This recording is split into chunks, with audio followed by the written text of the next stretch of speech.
C'est absolument pas moi, maman, je te jure, qui ai mangé toute la boîte de cookies, alors que, pardon, étant donné ta corpulence-ci, je pense que c'est toi. Et qui va devoir remplir la boîte à cookies? Eh bien, c'est nous, les amis. Et oui, c'est Nicolas, c'est tous les travailleurs, parce que eux, ce sont des enfants complètement, complètement cons, hein. Un petit peu TDAH. Les hauts fonctionnaires se foutent de votre gueule, épisode 643, voilà, saison 9. François Bayrou est finito, le gouvernement est finito, la France est finito, en fait, hein. La France est en récession, il le sait, nous le savons, vous sachons, nous sachez. Mais malgré tout, Princesse Bayrou essaie tant encore, petite tentative de nous embobiner, il essaie de nous groomer, hein, voilà, de nous préparer à la récession, pendant que lui, il sera aux Maldives depuis longtemps, bien sûr. En nous parlant notamment de la dette, on est en situation de danger extrême. Voilà, on prépare les esprits, une petite fenêtre d'Overton, déclare François Bayrou, donc s'il vous plaît, donnez mon argent, je vais essayer de tenir le plus possible avant de me faire pincer, mais quand je me ferai pincer, eh ben c'est trop tard, je serai déjà loin, très loin, et ce seront les Français qui paieront les pots cassés à ma place. Voilà, à peu près à travers cette langue de bois, ce que nous dit Princesse Bayrou, mais trêve de bavardage, les amis. Comme d'habitude, analysons le petit storytelling, les ruses dessus de ces hauts fonctionnaires, et une fois de plus, comment vos geôliers vous font passer des vessies pour des lanternes et l'enfer pour le paradis, et on va voir cela ensemble tout de suite.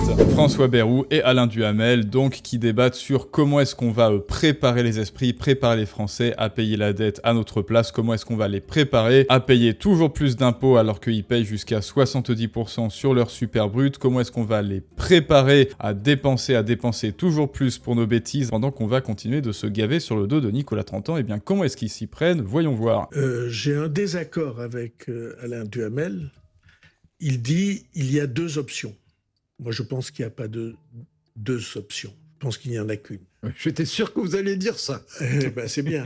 Et c'est l'option Ça choc. prouve que vous me connaissez bien. Bon, alors là, déjà, je n'ai pas l'impression d'entendre un Premier ministre. Bayrou, voilà, c'est officiel, Bayrou ne sait pas s'exprimer. Princesse Bayrou ne sait pas s'exprimer. J'ai l'impression d'entendre l'élève du cobu, hein. Voilà, juste en dessous, c'est de l'ogu. Je pense pas qu'il y ait deux options, je pense qu'il y a qu'une option, non, deux, quatre, on peut tromper 1000 fois une personne, et voilà, c'est ça que j'entends, moi. Comment voulez-vous qu'il soit crédible, Bayrou? Si tu veux embobiner les Français, faut au moins t'apprendre à bien t'exprimer, enfin bref. Option désagréable. Si l'on décidait Puis il parle, et puis son débit, c'est absolument insupportable. Bon, allez, courage, je sais, c'est une épreuve, voilà. Écoutez, Princesse Bayrou est une épreuve, une double épreuve pour nous, parce que non seulement on le sait en l'écoutant, eh bien c'est nous qui finançons ça, voilà, c'est nous qui finançons BFM TV, c'est nous qui finançons le costume de Bayrou, ses petits déjeuners, c'est nous qui finançons son droit à la paresse quant à vouloir se former sur une bonne éloquence, ou du moins une bonne élocution, dirais-je, c'est nous qui finançons tout ça, et en plus ils se foutent ouvertement de notre gueule, hein. Voilà, tout ça, c'est nous qui le sponsorisons. Comme on fait non pas depuis 3 ans, mais depuis 50 ans.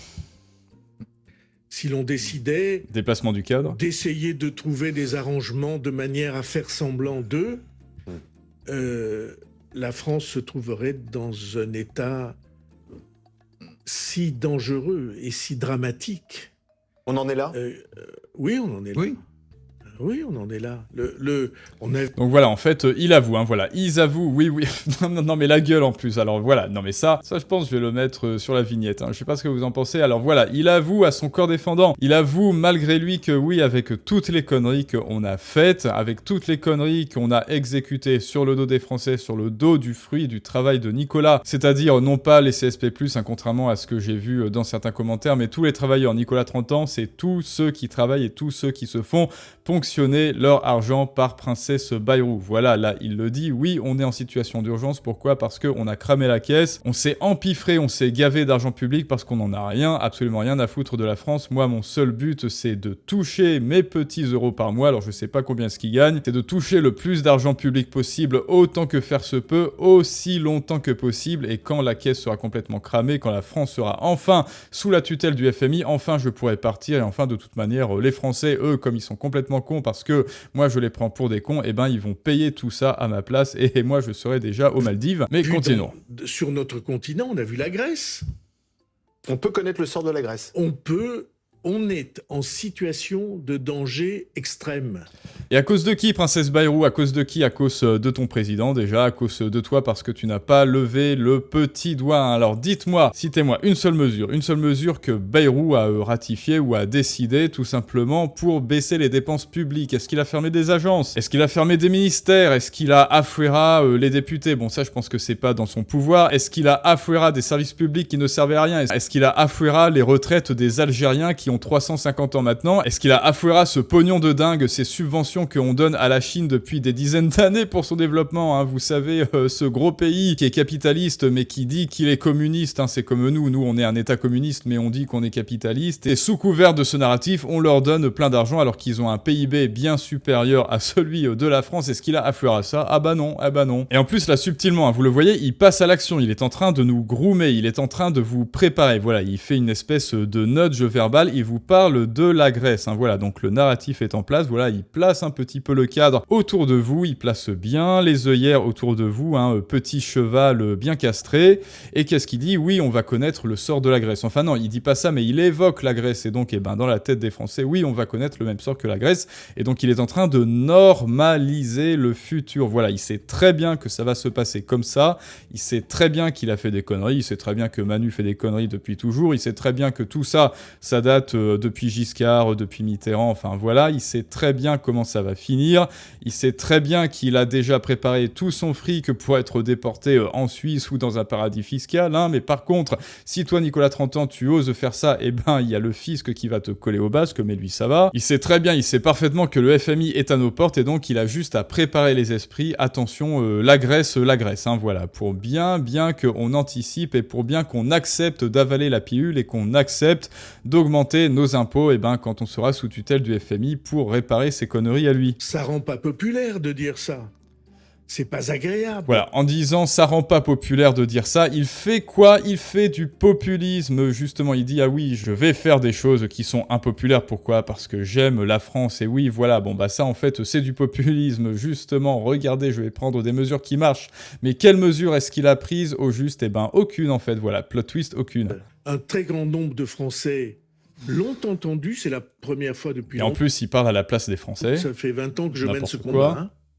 Sur la dette. Ça fait 20 ans que je mène ce combat. Qu'est-ce qu'il a fait pour la France, Bayrou, à part prendre de l'argent public, prendre de l'argent de Nicolas dans sa poche et la mettre dans la sienne? Absolument aucune. Un grand nombre de Français l'ont entendu, mais un Absolument grand nombre ne croit pas que ça les concerne. Donc vous prendrez ces décisions ça désagréables. Laissez-moi.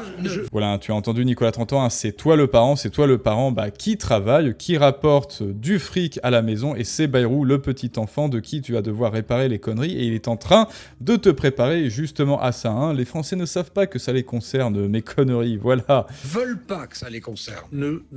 Ils font un grand effort pour comprendre, mais ils ne veulent pas. Vous voyez bien ce qu'ils sont en train de vous dire, hein. Ils font un effort de comprendre, mais ils ne veulent pas comprendre. Ils ne veulent pas comprendre qu'ils vont réparer tout ça à notre place et que nous, on est des espèces d'enfoirés, de hauts fonctionnaires qui seront déjà très loin dans un paradis fiscal quand ça arrivera. C'est exactement ce qu'ils vous disent. Hein. Et c'est même pas en filigrane, hein. C'est à peine à demi-mot, c'est à peine souterrain, c'est à peine implicite. Ils sont bel et bien en train de vous dire ça. Donc je sais pas ce que vous attendez pour vous expatrier en fait de cet enfer. Ça ne les concerne pas. Je vais vous dire, pour moi, il n'y a, devant une situation aussi dangereuse que celle-là, il n'y a qu'une option, c'est affronter courageusement, sans se laisser détourner du but. Bien évidemment, c'est toi qui vas devoir être courageux, Nicolas, mais c'est pas lui, hein, jamais. N'oublions pas, chers amis, qu'on est en train d'écouter quelqu'un qui, à l'heure même, à la minute même où il a signé son mandat de Premier ministre, s'est engouffré, s'est précipité dans un jet privé pour aller à Pau. Hein. La situation telle qu'elle est et de proposer un chemin sur plusieurs années, je pense à 4 ans, pour revenir...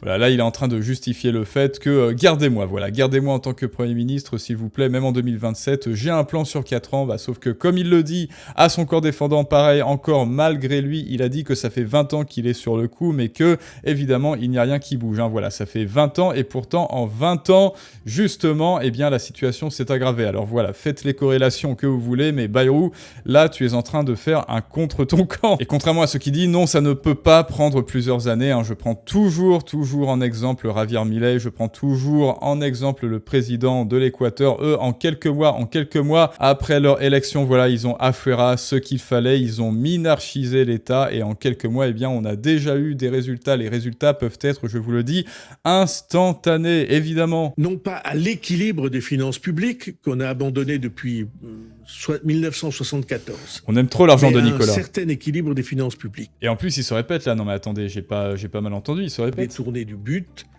La situation telle qu'elle est de proposer un chemin sur plusieurs années, je pense à 4 ans, pour revenir non pas à l'équilibre des finances publiques qu'on a abandonné depuis 1974. Voilà, donc depuis 1974, depuis donc 50 ans. Depuis 50 ans, ils ont en fait abandonné l'idée que la France pourrait être en excédent budgétaire. Hein. Pour eux, en fait, pour nous, c'est un fantasme. Hein. Voilà, on aime trop l'argent de Nicolas, on est trop des parasites, on ne crée absolument aucune valeur, on est juste là pour prendre de la poche de Nicolas et la mettre dans la nôtre, et nous, en attendant, eh bien voilà, on se gave, on n'apporte absolument rien, on est juste là pour faire du népotisme, pour placer les copains, pour être de plus en plus nombreux, et on est juste là, en fait, pour légitimer, voilà, pour inventer des narratifs qu'on écrit sur le papier, pour storyteller, pour inventer des petites histoires à Nicolas, pour légitimer le vol de l'État. Voilà, on invente des histoires pour légitimer les impôts. Alors voilà, ce mois-ci, j'ai inventé cette petite taxe et il faut la mettre parce que, voilà, effort national, IFA, tu connais, un pot forfaitaire annuel, c'est moi qui l'ai inventé. Et ça n'est que ça leur job, ça n'est que ça, inventer des nouveaux impôts pour dire à Nicolas, paye maintenant, et si tu ne payes pas, tu es un gros fasciste, si tu ne payes pas, tu es un gros égoïste, hein, comme l'a dit Fureur Méluche, si tu ne payes pas, tu es contre la solidarité, voilà. Leur seul travail, leur seul et unique travail, eh bien c'est le slogan, nous faire passer des vessies pour des lanternes, l'enfer fiscal pour le paradis, et du vol pour de la solidarité. Et en fait, je pense même que dans quelques années, cette vidéo peut être à charge contre Bayrou, il peut être à charge contre lui, et tous nos amis, oui, nos amis, bien sûr, nos amis chéris, les hauts fonctionnaires, parce que là, il a avoué en demi-teinte que c'était fini, que l'État français était fini, qu'ils ont fait des conneries, que la caisse a été cramée et que ils ont plus qu'à prendre le plus d'argent possible, encore tant qu'ils peuvent, et ensuite partir très très loin. Moi je pense que ce genre de vidéo, ça va être absolument à charge contre eux, sauf que évidemment, il y aura comme d'habitude, vous connaissez la justice en France, hein, voilà, il y aura rien. Les Français ne croient pas que ça les concerne ou ne veulent pas que ça les concerne. Oui, il a bel et bien parlé comme ça. Cette tentative de collectiviser le désastre en faisant passer la faillite de quelques-uns pour celle de tous doit être donc dénoncée. Protégez-vous. Bitcoin, alors pourquoi pas, mais effectivement, c'est ça, c'est une tentative de collectiviser le désastre. C'est-à-dire, c'est une poignée de personnes, hein, voilà, c'est Bayrou et ses copains qui ont mis à sac la France, qui ont ruiné la France, qui ont aussi ruiné Nicolas 30 ans et qui lui ont fait payer de nouveaux impôts avec des histoires complètement abracadabrantes pour justifier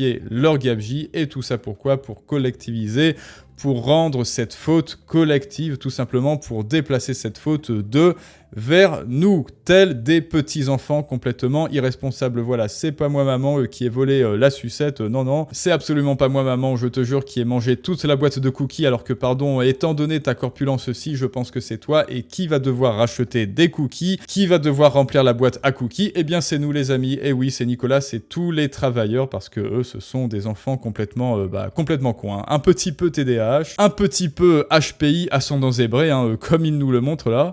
J'ai un désaccord avec Alain Duhamel. Il dit il y a deux options.